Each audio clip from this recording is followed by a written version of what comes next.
नमस्कार, मैं हूं अंकुर और आप देख रहे हैं सत्यहिंदी.com। आइए एक नजर डाल लेते हैं अब तक की सुर्खियों पर। सुप्रीम कोर्ट ने मंगलवार को पेगासस सॉफ्टवेयर मामले की सुनवाई करते हुए याचिकाकर्ताओं को फटकार लगाई और कहा कि वे इस मुद्दे पर सोशल मीडिया पर बहस करना बंद करें और अदालत पर भरोसा रखें। इसके साथ ही सर्वोच्च न्यायालय ने कहा कि इस मामले पर अगली सुनवाई अगले सोमवार को होगी।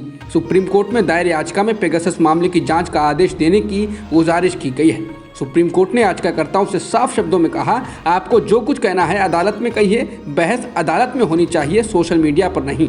सरकार की ओर से पैरवी करते हुए सॉलिसिटर जनरल तुषार मेहता ने इस मुद्दे पर और समय मांगा। इसके बाद ही अदालत ने सुनवाई टाल दी और अगली सुनवाई सोमवार को रखी। पेगासस जासूसी मामले को लेकर कांग्रेस समेत विपक्षी दलों का हमलावर रुख जारी है। मंगलवार को संसद की कार्यवाही शुरू होने पर संसद के दोनों सदनों में हंगामा हुआ। इससे नाराज होकर लोकसभा के स्पीकर ओम बिरला ने कहा कि सदस्यों का ये व्यवहार संसद की मर्यादाओं के खिलाफ है। संसद की कार्यवाही शुरू होने से पहले बीजेपी संसदीय दल की बैठक भी हुई। मोदी सरकार की ओर से लोकसभा में अन्य पिछड़ा वर्ग यानी ओबीसी समुदाय को लेकर संविधान संशोधन विधेयक लाया गया है। इसे विपक्ष ने भी पूरा समर्थन दिया है। राजनीति को अपराध से मुक्त करने की दिशा में सुप्रीम कोर्ट ने एक बड़ा फैसला दिया है। इसने मंगलवार को कहा है कि सांसदों विधायकों के खिलाफ दर्ज आपराधिक मामले हाईकोर्ट की मंजूरी के बिना वापस नहीं लिए जा सकेंगे। इसके साथ ही राजनीतिक दलों को अपने उम्मीदवारों के चयन के 48 घंटों के भीतर आपराधिक रिकॉर्ड सार्वजनिक करना ही होगा। अदालत एक याचिका पर सुनवाई कर रही थी जिसमें उन राजनीतिक दलों के चुनाव चिन्ह को निलंबित करने की मांग की गई थी जो अपने उम्मीदवारों की आपराधिक पृष्ठभूमि का खुलासा नहीं करते हैं। कांग्रेस के पूर्व अध्यक्ष राहुल गांधी जम्मू कश्मीर के दौरे पर हैं। आज उन्होंने श्रीनगर में पार्टी कार्यालय का उद्घाटन किया। इस दौरान उन्होंने फिर कहा कि कांग्रेस को नफरत के खिलाफ लड़ना है। राहुल ने कहा कि वो प्रधानमंत्री मोदी और उनकी उस विचारधारा के खिलाफ लड़ते हैं जो देश को बांटना चाहती है, हिंसा फैलाती है। राहुल ने कहा कि वो उनके खिलाफ लड़ेंगे और जीतेंगे भी। इसके अलावा राहुल ने कहा कि वो चाहते हैं कि जम्मू कश्मीर को जल्द ही पूर्ण राज्य का दर्जा वापस मिले। जंतर मंतर पर मुसलमानों के खिलाफ लगाए गए नफरती नारों के मामले में दिल्ली पुलिस ने दिल्ली बीजेपी के प्रवक्ता अश्विनी उपाध्याय समेत 5 लोगों को हिरासत में ले लिया है। इन सभी को सोमवार रात को हिरासत में लिया गया। पुलिस इनकी गिरफ्तारी से पहले के जरूरी कागजात तैयार कर रही है। पुलिस इन लोगों से इस घटना के बारे में पूछताछ कर रही है। रविवार को जंतर मंतर पर आयोजित एक कार्यक्रम में मुस्लिमों को लेकर भड़काऊ नारे लगाए गए थे। कार्यक्रम के आयोजक अश्विनी उपाध्याय थे। कार्यक्रम के आयोजक बताए जा रहे अश्विनी उपाध्याय ने अब इससे किनारा करने की कोशिश की है। उनका कहना है कि ये कार्यक्रम सेव इंडिया फाउंडेशन की ओर से किया गया था और उनका इस इदारे से कोई लेना देना नहीं है। उनके मुताबिक उन्हें वहां दूसरे लोगों की ही तरह बतौर मेहमान बुलाया गया था और वे 11 बजे कार्यक्रम में पहुंचे थे और 12 बजे वहां से लौट आए। उन्होंने ये भी कहा कि वो इस घटना में शामिल शरारती तत्वों को नहीं पहचानते हैं। जबकि उपाध्याय ने अपने ट्विटर अकाउंट पर लोगों से भारत जोड़ो आंदोलन के नाम पर 8 अगस्त को दिल्ली चलो का आह्वान किया था और वह इसे लेकर खासे सक्रिय थे। उपाध्याय ने नफरती नारों के मामले में पुलिस में शिकायत देकर कहा कि अगर वीडियो सही है तो नारे लगाने वालों के खिलाफ कार्रवाई की जानी चाहिए।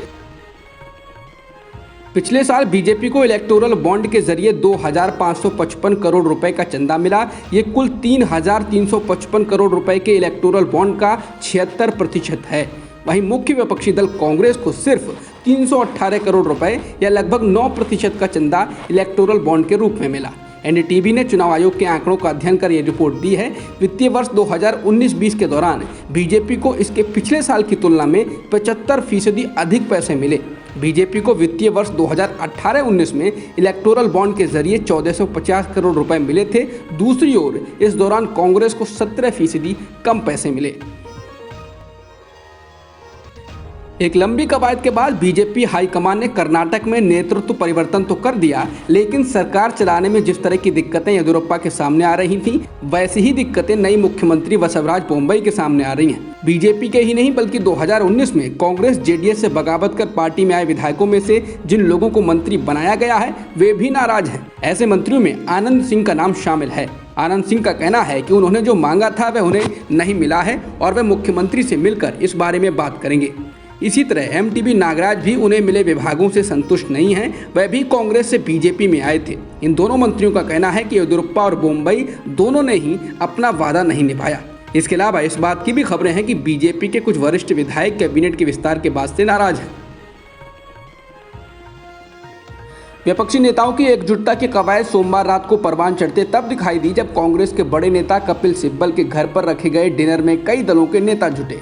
डिनर के बाद राजनीतिक गलियारों में तमाम तरह की चर्चाएं हैं, क्योंकि सिब्बल कांग्रेस में उस G23 गुट के नेता हैं जिसने स्थायी अध्यक्ष और आंतरिक चुनाव की मांग को लेकर पार्टी में मोर्चा खोला हुआ है। डिनर का मुख्य एजेंडा 2024 में बीजेपी के खिलाफ एक फ्रंट बनाने का था। डिनर में जो नामचीन शख्सियतें शामिल हुईं उनमें एनसीपी प्रमुख शरद पवार, आरजेडी प्रमुख लालू प्रसाद यादव, एसपी मुखिया अखिलेश यादव, नेशनल कॉन्फ्रेंस के उमर अब्दुल्ला, टीएमसी के डेरेक ओब्रायन और कल्याण बनर्जी, सीपीएम के सीताराम येचुरी, सीपीआई के डी राजा, आम आदमी पार्टी के संजय सिंह, आरएलडी के जयंत चौधरी, डीएमके के तिरुचि शिवा, बीजेडी के पिनाकी मिश्रा, शिवसेना के संजय राउत, अकाली दल के नरेश गुजराल और टीडीपी और वाईएसआर कांग्रेस के नेता शामिल थे। पंजाब के मुख्यमंत्री अमरिंदर सिंह राज्य में बहुप्रतीक्षित कैबिनेट फेरबदल से पहले आज कांग्रेस अध्यक्ष सोनिया गांधी से मुलाकात करने वाले हैं।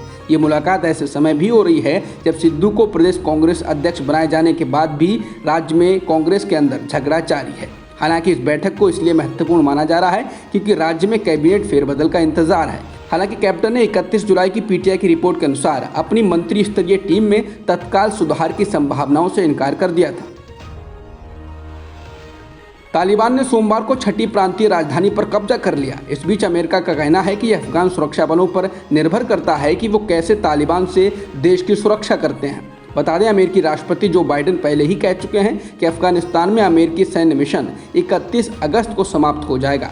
उन्होंने ये तर्क देते हुए कही कि अफगान लोगों को अपना भविष्य खुद तय करना होगा और वह 20 साल से चल रहे इस युद्ध के लिए अमेरिकियों की आने वाली पीढ़ी को नहीं भेजेंगे। अफगानिस्तान में तालिबान आम नागरिकों, महिलाओं, बच्चों, मस्जिदों और मौलवियों को भी निशाना बना रहा है। अफगानिस्तान के गृह मंत्रालय के मुताबिक तालिबान ने साल की शुरुआत से अब तक 24 मस्जिदों पर हमला किया, जिसमें 30 मौलवी मारे गए और 70 घायल हुए। बता दें, तालिबान के हमलों के कारण इस साल मई से लेकर अब तक करीब 2.5 लाख लोगों को अपने घर छोड़कर विस्थापित होना पड़ा है। अब तक की खबरों में इतना ही। बाकी खबरों के लिए बने रहिए सत्यहिंदी.com के साथ। सत्य हिंदी का ऐप डाउनलोड करें गूगल प्ले स्टोर पर।